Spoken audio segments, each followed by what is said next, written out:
Hello बच्चों, कैसे हो आप सब। आई होप आप सब ठीक होंगे, अच्छे से पढ़ाई करते होंगे और अपना ख्याल रखते होंगे, है ना। तो आप लोग पढ़ भी रहे होंगे अच्छे से और वीडियो भी देखे होंगे ग्रेविटेशन का पार्ट 1। तो उसमें कुछ नहीं बताए थे, तो बोले सर कुछ नहीं बताए थे, बहुत कुछ बताए थे उसमें। Universal law of gravitation complete कर दिए थे, एकदम अच्छे से हमको समझ में आया। अरे चल झूठा, समझ रहे, कोई दिक्कत, अच्छे से समझ में आया था ना बाबू। अब आइए आज पढ़ेंगे एक्सेलरेशन ड्यू टू ग्रेविटी। तो ना सर एक्सेलरेशन भी ग्रेविटी भी एक काला फड़ा है सर। एक्सेलरेशन तो आप मोशन में हमको पढ़ा चुके थे एकदम अच्छे से, देख लीजिएगा वीडियो, है ना। एक्सेलरेशन का कोई दिक्कत, अच्छे से समझाए थे उसमें। तो बोले सर इसमें एक्सेलरेशन भी है, ग्रेविटी भी है। ग्रेविटी वही ग्रेविटेशनल फोर्स एक का है सर। एक चीज बताएं बाबू, देख रहा मार्कर, छोड़ें इसको। बोले सर नहीं समझे, आओ हाँ एक एग्जाम्पल लेते, ठीक। आइए सपोज करिए ये हमारा गोला, गोला मतलब सर अर्थ, अर्थ इस तरह है सर। अरे मान दो ना, है ना, समझ रहा ना। चलिए इसका मास हम मान लेते m। तो बोले सर पढ़ाना है ग्रेविटी, गोला उला में आ रहे हैं, आ रहे हैं, बस समझ जाइएगा, गारंटी है, बस बने रहिए, है ना बाबू। इसका जो सेंटर हो गई, सपोज करिए, है ना, यहां से यहां तक का दूरी, इसको हम लोग रेडियस मान लिए, कैपिटल आर। अब यहां पे एक बबुआ खड़ा है, सोनू, बहुत दुखी है बेचारा, कोई दिक्कत, खड़ा है यहाँ पे। बाबू इसका मास हम मान लिए स्मॉल m, कोई दिक्कत। सोनू पे जो ग्रेविटेशनल फोर्स लग रहा है, समझ रहे हैं बात, वो क्या होगा। सपोज करिए मास मान लिए, अच्छा यहां से यहां तक का जो सेंटर का यहां से रेडियस जो होता है ना वो, इसको नेग्लेक्ट कर देते हैं हम लोग, है ना।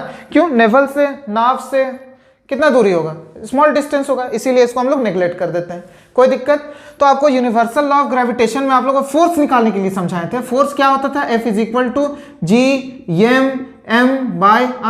बताए थे ना। तो वही चीज अब यहां पे इसको सब सेंटर मान करके चले। तो अब जो ग्रेविटेशनल फोर्स जो लग रहा है, किस पे लग रहा है, सोनू पे। तो सोनू पे ग्रेविटेशनल फोर्स क्या होगा, F सोनू Fs, है ना, is equal to G gravitational. Universal law of gravitation कहीं पे भी यूनिवर्स में चल जा सेम होगा, है ना।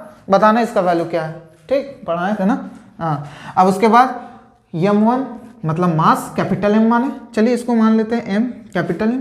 और सोनू का जो मास था उसको स्मॉल m माने, बाय रेडियस का स्क्वायर r², कोई दिक्कत, समझ रहे ना बात। इसको सोनू ms, कोई दिक्कत। एक और बाबू को हम यहाँ पे खड़ा किए, देखिए यहाँ पे। बोले सर गिरेगा नहीं, अरे पगला कैसे गिरेगा, ग्रेविटेशनल फोर्स जब इस पे लग रहा है, खींच रहा है, ना ना ना ना नहीं जाने देंगे, कुछ भी हो जाए। बोला अच्छा ठीक सर समझ गए। अब इसका फोर्स निकालेंगे, तो ये चीज यहां से यहां तक का भी रेडियस r होगा बाबू, है ना। अब इसका नाम चिंटू, है ना, चिंटू, मास ऑफ चिंटू, कोई दिक्कत। तो इसका फिर फोर्स कैसे निकालेंगे बाबू, force acting on Chintu is equal to capital G, फिर मास ऑफ धरती माता कैपिटल M, और फिर mass of Chintu M small m और C बाय रेडियस का स्क्वायर r², कोई दिक्कत। बोले सर ठीक तो लग रहा है, आप समझाना क्या चाहते हैं, रुकना थोड़ा सा, बस एक और। फिर यहां पे एक खड़ा की बबुआ को, तो सर ये तो अब गिर ही जाएगा। अरे नहीं गिरेगा ना बाबू, समझ रहे ना। ये मान लो पवन MP सर, समझ रहे ना। तो यहां से यहां तक का रेडियस कितना होगा, ये भी r होगा। अगर मास ऑफ पवन निकाले तो फिर वही चीज इधर आ जाए क्या, नहीं यहां चल। तो F क्या हो जाएगा पवन का, Fp इज इक्वल टू वही सी G mass of earth M और mass of Pawan MP by radius का स्क्वायर। तो सर हमको कुछ दिखा सर। बोले क्या बाबू, देख तो Gm/r², यहां पे भी ये एक फिक्स है, मतलब ये कांस्टेंट है, ये चेंज नहीं हो रहा है।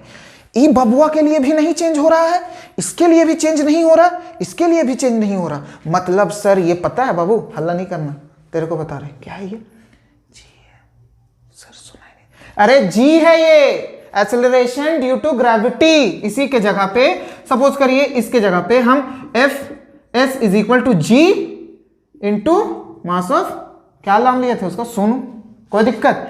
इसके जगह पे मास ऑफ चिंटू के जगह पे हम यहाँ स्मॉल जी और m लिख सकते हैं। तो बोले सर एक्सेलरेशन को स्मॉल जी से दिखाते हैं, हाँ इसको डिनोट स्मॉल जी से करते हैं, कोई दिक्कत। उसके बाद यहाँ पवन का हम क्या निकाल सकते हैं, g F is equal to force of acting Pawan कितना, स्मॉल g और मास ऑफ पवन, कोई दिक्कत। तो बोले सर g कहाँ से आएगा सर, अरे g का वैल्यू है पता है कितना, हल्ला नहीं करना, g इज इक्वल टू इसका जो वैल्यू होता है 9.8 मीटर पर सेकेंड स्क्वायर। तो बोले sir 9.8 metre per second square कैसे आया सर, आप हमको समझाइए। अरे बस बबुआ कुछ नहीं, बस थोड़ा रुक जाओ, देख ले अच्छे से, इसको लाते इधर, F S is equal to ji M by R square, यही है ना बाबू। ग्रेविटेशनल फोर्स का वैल्यू तो, यूनिवर्सल लॉ ऑफ ग्रेविटेशन का वैल्यू तो आपको पता है, 6.67 इंटू 10 पावर कितना, -11, कोई दिक्कत। उसके बाद मास ऑफ अर्थ कितना है, 6 इंटू 10 पावर 24 कितना kg। उसके बाद रेडियस तो आपको ही पता होना चाहिए अर्थ का, 6400 किलोमीटर, समझ रहे ना बात। इसी को जब सॉल्यूशन किए ना तो यही चीज आया 9.8 metre per second square. Generally इसको राउंड ऑफ में लेते हैं 10 मीटर पर सेकेंड स्क्वायर। तो बोले सर हमको नहीं समझ आया, ये acceleration due to gravity 9.8 metre per second square का मतलब क्या होता है सर। बाबू अगर तू बिल्डिंग पर चढ़ करके जैसे धड़ाम से नीचे गिरेगा ना, जैसे तू यहाँ ये बिल्डिंग है, यहाँ तू खड़ा है, अब यहाँ से तू जैसे गिरेगा ना तो तेरा हर सेकंड कितना का इंक्रीजमेंट होगा स्पीड में, 9.8। जैसे यहाँ स्टार्ट किया 9.8, फिर इधर फिर दूसरा सेकंड में 9.8, फिर तीसरा सेकंड में 9.8, मतलब ये चीज जुड़ते जाएगा। एक्सेलरेशन यही ना, वेलोसिटी में चेंजेस आना, समझ रहा है ना। तो सर वेलोसिटी मतलब ये वेक्टर क्वांटिटी, हाँ अरे डाउनवर्ड की तरफ डायरेक्शन, मैग्नीट्यूड भी है और डायरेक्शन भी डाउनवर्ड की तरफ, समझ रहे हैं ना। तो वही चीज बार बार इसीलिए नहीं देखता, जो आदमी गिरता नीचे धड़ाम से, क्या होता है उसमें वेलोसिटी में चेंज आता है ना, एक्सेलरेशन होता है ना बाबू, कोई दिक्कत। इसी को ही हम लोग बोलते हैं, मन से देखना, acceleration due to gravity is the acceleration. ये क्या है, एक एक्सेलरेशन है गेन बाय कोई भी ऑब्जेक्ट। जैसे यहाँ छोटवा था, जा रहा था धड़ाम से कूदने, तो बार बार उसका कितना चेंजेस आ रहा था, 9.8, फिर 9.8, फिर 9.8, धीरे धीरे उसका स्पीड बढ़ा, पार, समझ में आया, कोई दिक्कत। By an object due to gravitational force, किसके कारण ये होता है, ग्रेविटेशनल फोर्स के कारण। ये देखा ये मतलब नीचे की तरफ देख रहा, धीरे धीरे स्पीड बढ़ रहा है इसका, समझ रहे हैं ना बात, कोई दिक्कत। अब आइए, तो बोले सर बहुत खराब हो गया, इसको इरेज कर लेते हैं ना, समझ रहे हैं ना बात। अब उसके बाद मन से, अब g का वैल्यू क्या था, स्मॉल g अभी लाए थे ना, क्या था, g m by R square, यही था ना, कोई दिक्कत। क्या ये g का वैल्यू अर्थ में हर जगह पे सेम होता है क्या, सवाल होगा। तो बोले सर हर जगह पे तो कैसे, नहीं समझे हम। तो देख बाबू, आपको कुछ इससे लग रहा है, कुछ रेडियस ज्यादा तो ग्रेविटेशनल फोर्स क्या होगा, कम होगा, रेडियस कम, ग्रेविटेशनल फोर्स घचाक से ज्यादा, समझ रहे हैं ना बात, मतलब इनवर्सली का रिलेशन है इसमें। ग्रेविटेशनल फोर्स ज्यादा मतलब जितना ज्यादा मास होगा उतना ज्यादा ग्रेविटेशनल फोर्स होगा, ये क्या है, डायरेक्टली प्रोपोर्शनल है, समझ रहे हैं ना बात। तो वही चीज अर्थ जो है हमारा गोला, ये ऐसा ऐसा मान लो, इसी तरह होगा सपोज कर, है ना, ये सेंटर मान लो। इक्वेटर पता है आपको, जो अर्थ को दो इक्वल हाफ में डिवाइड करता है, नॉर्दर्न अर्थ, समझ रहे ना, हेमिस्फेयर। तो यहाँ का रेडियस और यहाँ पोल का जो रेडियस होगा क्या सेम होगा, नहीं, यहाँ का रेडियस यहाँ ज्यादा होता है और यहाँ पे कम होता है, इसीलिए इक्वेटर पे, याद रखिएगा, इक्वेटर पे रेडियस ज्यादा, रेडियस क्या है, ज्यादा, तो स्मॉल g का वैल्यू कितना हो जाएगा, कम हो जाएगा ना, कोई दिक्कत। यही चीज अगर हम पोल पे चले, पोल की तरफ, तो रेडियस क्या है, कम है, तो ग्रेविटेशनल फोर्स क्या होगा। बोले सर ई का क्यों, अरे ग्रेविटेशनल फोर्स ज्यादा ना होगा बाबू, इनवर्सली का रिलेशन है ना। तो बोले सर इसका वैल्यू अभी आप बोले 9.8 मीटर पर सेकेंड स्क्वायर, इसका मतलब क्या होगा सर, मतलब समझाइए ना, फील नहीं आया, बस हम समझे कि 9.8 कुछ होता है सर, मन से समझिएगा, है ना। जैसे कुछ भी चीज़ अगर आप, है ना, जैसे ये सपोज करिए ये एक हाइट से आप एक ऑब्जेक्ट को गिराएं, सपोज करिए खुद गिर गए, बोले सर प्लीज़ सर ऐसे काहे बोलते हैं सर, सपोज करिए ना गिर गए आप, हाँ, आप जैसे जैसे गिरिएगा नीचे तो आपका जो वेलोसिटी में है ना वो चेंजेस आएगा। अरे वही चीज़ तो एक्सेलरेशन, वेलोसिटी में चेंजेस आना ना, तो वेलोसिटी कितना का आएगा सर, तो 9.8 मीटर पर सेकंड होगा, हर सेकंड में 9.8, फिर दूसरे सेकंड में 9.8, कितना हो जाएगा 9.8 प्लस 9.8 ऐड कर लेना, फिर 9.8, मतलब धीरे धीरे आपका स्पीड में क्या होगा, इंक्रीजमेंट होगा, जैसे जैसे बढ़ेगा। इसीलिए आपको चोट लगता है धड़ाम से, समझ रहे हैं ना। तो मन से एक आप ही से हम पूछते हैं, है ना, एक दो एरोप्लेन है, एक इधर भी एरोप्लेन है, तो सर ये एरोप्लेन में सपोज करिए ना एरोप्लेन है, ठीक, ये थोड़ा यहाँ बनाते हैं और ये जो है वो ग्राउंड है, ग्राउंड लेवल, ठीक। एक यहाँ आदमी है, ये अब इंडिगो में बैठा हुआ है सस्ता, और ये है एमिरेट्स में, ये महंगा है, दोनों जा रहा है आत्महत्या करने, बोले कहाँ जा रहा है यार, एरोप्लेन पे बैठ के वहाँ से कूद रहा है। अब बता किसको ज़्यादा चोट लगेगा, इसको सर, दोनों तो सर पार हो जाएगा सर, बता ना, सच बता किसको लगेगा ज़्यादा स्पीड से, कौन आएगा, कौन गिरेगा। तो बाबू जाहिर सा बात है, ये बार बार 9.8, हर सेकंड में 9.8, फिर 9.8, फिर 9.8, सारे को ऐड करते जाना ना, वैल्यू निकलते जाएगा। और ये यहाँ से 9.8, 9.8, 9.8, देख रहा है, समझ रहा है ना बात, सारे को ऐड करिएगा तो कुछ वैल्यू आएगा, कोई दिक्कत।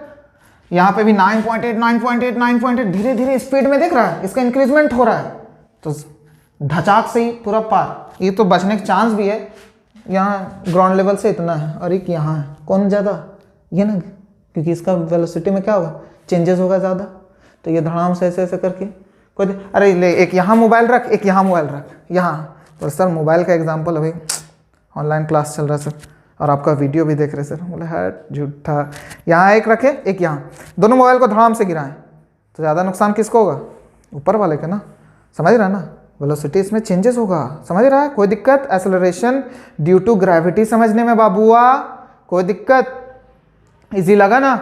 अब कोई पूछेगा sir acceleration due to gravity जो है वो स्केलर है या वेक्टर है, आप ही बताइए क्या है, बता सकते हैं, बोले हाँ सर बता सकते हैं, क्योंकि इसके पास मैग्नीट्यूड भी है, साथ साथ डायरेक्शन भी है, इसका डायरेक्शन किधर है, डाउनवर्ड की तरफ गिर रहा है, समझ रहा है ना बात। तो ये एक्सेलरेशन ड्यू टू ग्रेविटी कौन सा क्वांटिटी है, वेक्टर क्वांटिटी, कोई दिक्कत, इजी था ना एक्सेलरेशन ड्यू टू ग्रेविटी। अब मन से कुछ न्यूमेरिकल करते हैं, है ना, न्यूमेरिकल करने के बाद आपको अच्छे से समझ में आ जाएगा, ठीक।